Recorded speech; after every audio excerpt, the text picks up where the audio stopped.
Hello student, good morning. આજે ગુજરાતીમાં આપણે લેસન નંબર 8 કીડી હતી કે હાથી હશે એ લેસન વિશે આજે આપણે સમજીશું.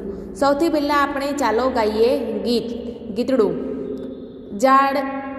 ઝાડની સાથે દોસ્તી મારે, પાનની સાથે દોસ્તી, હરિયા ભર્યા પંખીઓના ગાનની સાથે દોસ્તી, દરિયા સાથે દોસ્તી મારે, કાંઠા સાથે દોસ્તી, ગળ્યા ગળ્યા શેરડીઓના સાઠા સાથે દોસ્તી, કેરમ સાથે દોસ્તી મારી, કોળી સાથે દોસ્તી, રંગ રંગના કાગળની હોળી સાથે દોસ્તી, મમ્મી સાથે દોસ્તી મારે, પપ્પા સાથે દોસ્તી, સૌથી મારા ગળ્યા ગળ્યા ગપ્પા સાથે દોસ્તી. હવે આમાં દોસ્તી કોની કોની જોડે છે એની વાત કરવામાં આવી છે. ઝાડ સાથે, પાન સાથે, પંખીઓના જે ગાન ગાય છે તેની સાથે, દરિયા સાથે, કાંઠા સાથે અને શેરડીના સાઠા સાથે, કેરમ, કીડી, કાગળની હોડી, મમ્મી, પપ્પા અને તેના ગપ્પા સાથે પણ દોસ્તી કરવાની વાત કરવામાં આવી છે.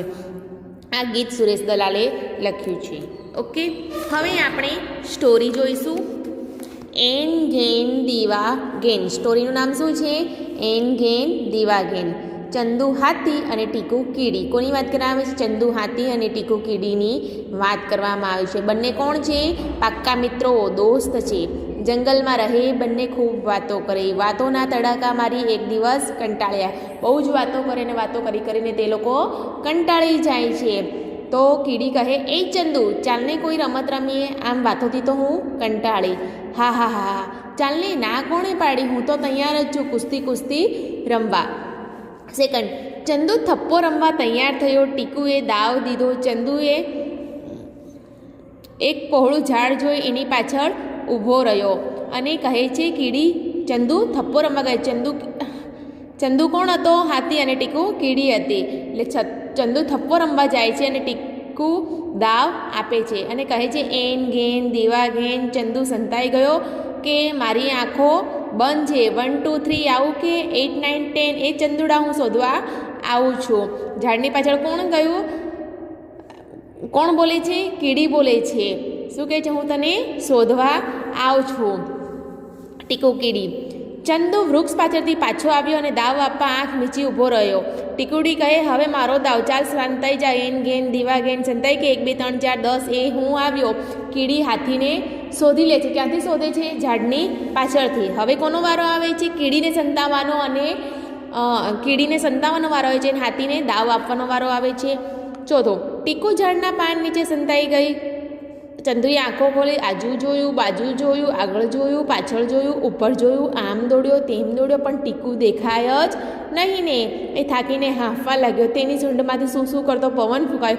તેથી બધા પાંદડા ઉડી ગયા અને કીડીવાળું પાંદડું ઉડી ગયું. તો કીડી શું કહે છે? અરે હું મરી જઈશ, બચાવો બચાવો. ટીકુ કહે, થાપો થાપો. પાંચમો, એકવાર ચંદુ હાર્યો, એકવાર ટીકુ હારી. થોડું પાણી પીને ફરી રમવા લાગ્યા. ચંદુએ બુદ્ધિ વાપરી મોટા મોટા ગોળ પથ્થરો વચ્ચે મૂછ મોં કાન સંકોરી બેસી ગયો, જાણે કોઈ પથ્થરો જ જોઈ લે. એન ઘેન. ચંદુ સંતાઈ ગયો? કીડી પૂછે છે. હું આંખો ખોલું છું, હવે બરાબર સંતાજે, હા, પૂંછડી પણ દેખાવી ન જોઈએ. હી. અને ટીકુએ આંખો ખોલી બધે ચંદુને શોધ્યો, પણ ચંદુ તો શું, તેની પૂંછડીએ દેખાતી ન હતી. ટીકુ તો એક મોટા પથ્થર પર ચડીને પણ જોયું, પણ ચંદુ હાથી ક્યાંય ન મળે. થાકીને તે પથ્થર પરથી નીચે ઉતર્યો અને કહે, આવડો મોટો ચંદુ સંતાયો ક્યાં હશે? દેખાતો કેમ નથી? કોણ કહે છે? હા, કીડી. અને ટીકુ જે પથ્થર પર ચડેલી તે પથ્થર ઊભો થયો. અરે, એ તો ચંદુ હતો. તે જોરથી બૂમો પાડવા માંડ્યો, હું જીતી ગયો.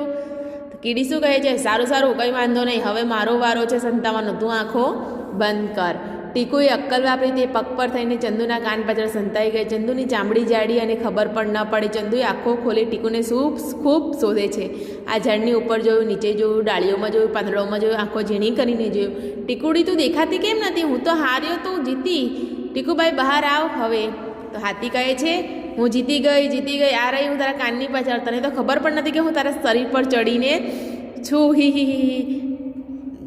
એકવાર તું જીતી, એકવાર હું જીત્યો ટીકુડી. એકવાર હું હારી, એકવાર તું હાર્યો ચંદુડા. એટલે અહીંયા કીડી અને હાથી રમત રમે છે. અને એ તો ઠીક છે, પણ ઝાડ રમ્યા હોત તો હું જ જીતી જાય. જે સૌથી મોટું ઝાડ પાડી હોય આપે તે જીતે. હા હા ટીકુડો હાથી કહે છે, હી હી એમ તો આપણે પણ દર રમ્યા હોત તો હું પણ જીતી જાત ને. નાનામાં નાના ઘરમાં ઘૂસી શકે એ જીતે, હી હી હી હી. એ સાંભળી ચંદુ હસી પડ્યો. હા હા તેની સૂંઢમાંથી પવન છૂટ્યો. આજુબાજુના જમીન સ્વચ્છ થઈ ગઈ અને ટીકુબાને તે